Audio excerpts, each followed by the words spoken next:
یہ پرسوں ہی بات ہو رہی تھی کسی دوست کے ساتھ، تو میں نے کہا کسی زمانے میں یہ قزاق جو تھے نا غیر مسلم، یہ مسلمانوں کے ذہین ترین بچے اٹھا کے لے جاتے تھے تاکہ مسلمانوں کے اندر جو ہے یہ ٹیلنٹ جو ہے وہ فروغ نہ پائے۔ تو میں نے کہا یہ اغوا آج بھی جاری ہے۔ پہلے اغوا اس طرح کرتے تھے کہ اس کا جسم لے جاتے تھے اور وہ جہاں بھی ہوتا تھا اس کا ذہن اپنے وطن میں ہوتا تھا۔ اب بچے ہمارے پاس ہیں لیکن ان کے ذہن اغوا کر کے وہ لے گئے ہیں۔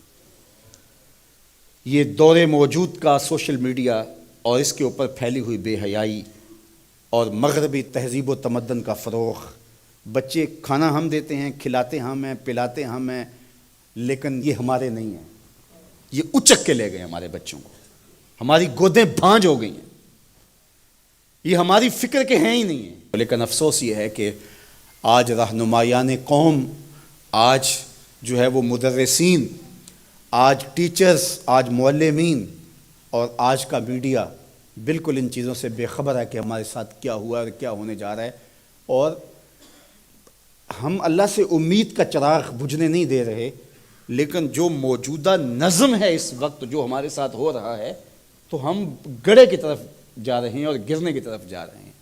یہ کہیں کہیں کوئی دیا روشن ہے، ورنہ ہمیں پتہ ہی نہیں کہ ہمارے ساتھ کیا ہو رہا ہے۔ جب روس کا سرخ انقلاب پھیلنے لگا اور اس کے ظلم روس کے ساتھ ملحقہ ریاستوں کے اندر اپنے پنجے گاڑنے لگا، تو یہ ماوراء النہر کا جتنا علاقہ ہے اس کی مسلم ریاستوں کے اندر زبردستی مسلمانوں پہ پابندی لگا دی گئی۔ وہ مسلمانوں والے نام بھی نہیں رکھ سکتے تھے، مسجدوں کو تالے لگا دیے گئے اور قرآن مجید چھین لیے گئے، اور قرآن مجید چھاپنا ممنوع قرار پایا گیا، قرآن مجید اپنے گھر میں رکھنا ممنوع قرار پایا گیا، حتیٰ کہ سکولوں کے اندر کاغذ کے ایک ٹکڑے کے اوپر اللہ جل شانہ کا مبارک نام لکھ کر کے زمین پہ پھینک دیا جاتا، اور اگر کوئی بچہ اس کو ادب سے اٹھا لیتا تو وہ جان لیتے کہ ان کے گھر میں قرآن کی تعلیم موجود ہے، تو پھر اس گھر کو نیست و نابود کر دیا جاتا۔ مسجدوں کو بالکل تالے لگ گئے، مدارس تو دور کی بات ہے، گھر کے پچھلے کمرے کے اندر بھی قرآن مجید کوئی رکھنے کی ہمت نہیں کرتا تھا۔ لیکن آج آپ وہاں جا کر کے دیکھیں، سمرقند اور بخارا میں، آج تاشقند میں جائیں آپ، آج ماوراء النہر کی یہ آزاد ریاستوں کا جا کے منظرنامہ دیکھیں تو جتنی مسجدوں کی رونقیں آپ کو وہاں نظر آئیں گی یہاں نہیں ملیں گی۔ قرآن کے ساتھ جو عشق آپ کو وہاں ملے گا یہاں نہیں ملے گا۔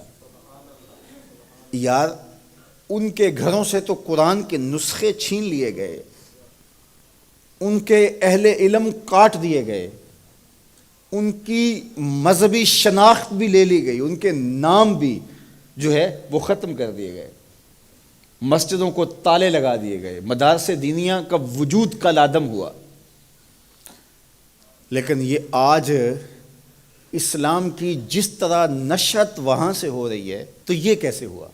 مختلف تہذیبیں جب دم توڑتی ہیں تو پھر دوبارہ اٹھ نہیں پاتی، اور اگر وہ اٹھتی بھی ہیں ان کی نشأت بھی ہوتی ہے تو وہ ان خطوط پہ نہیں ہوتی، وہ ایک متغیر اور بدلا ہوا ایک کلچر اور ایک تہذیب اور ایک نظم ہوتا ہے۔ لیکن یہ تاریخ عالم گواہی دیتی ہے کہ مسلمان توڑ دیے گئے۔ یہ ترکی کی مثال دیکھ لیجئے، رسم الخط بدل دیا گیا۔ چنگیز خان کے قبیلے نے تو یہ کیا کہ وہاں بغداد کی جامعہ نظامیہ کی لائبریری کو جلا دیا اور اس کو پانی میں بہا دیا، اور آج تک وہ علم دشمن مانے جاتے ہیں۔ اب جب ترکی میں سلطنت عثمانیہ کو توڑا گیا، انہوں نے ترکی کا رسم الخط بدل دیا۔ رسم الخط بدلنے کا مطلب کیا کہ آنے والی نسلیں ان کتابوں سے ناآشنا ہوں گی۔ جب رسم الخط ہی تبدیل ہو گیا تو وہ کتابیں قیمتی جوہر اور موتی سے ہی، لیکن اس کو نئی نسل پڑھ ہی نہیں سکے گی۔ تو بات یہ کر رہا تھا کہ کلچر اور تہذیبیں اور تمدن جب ٹوٹتے ہیں تو دوبارہ انہی خطوط پہ کھڑے نہیں ہو پاتے، لیکن اسلامی تمدن اور اسلامی تہذیب اور اسلامی کلچر اور اسلامی سوسائٹی اور معاشرت، اور جب ہماری سلطنتیں اور ہمارے سلسلے جب توڑ دیے جاتے ہیں تو کچھ سالوں کے بعد یا صدیوں کے بعد ہم جب دوبارہ کھڑے ہوتے ہیں تو پھر انہی بنیادوں پہ کھڑے ہوتے ہیں. یہ وجہ کیا ہے؟ اس کی ایک وجہ ہے اور وہ وجہ ہے قرآن مجید. چونکہ ہماری تھیوری غیر متبدل ہے، یہ بات ذہن میں رکھیے گا. جب تھیوری ایک ہو تو پریکٹیکل بھی ایک ہی آتا ہے. تو ہماری تھیوری غیر متبدل ہے، جو مرضی کر لیں، لیکن قرآن ختم نہیں ہو سکتا.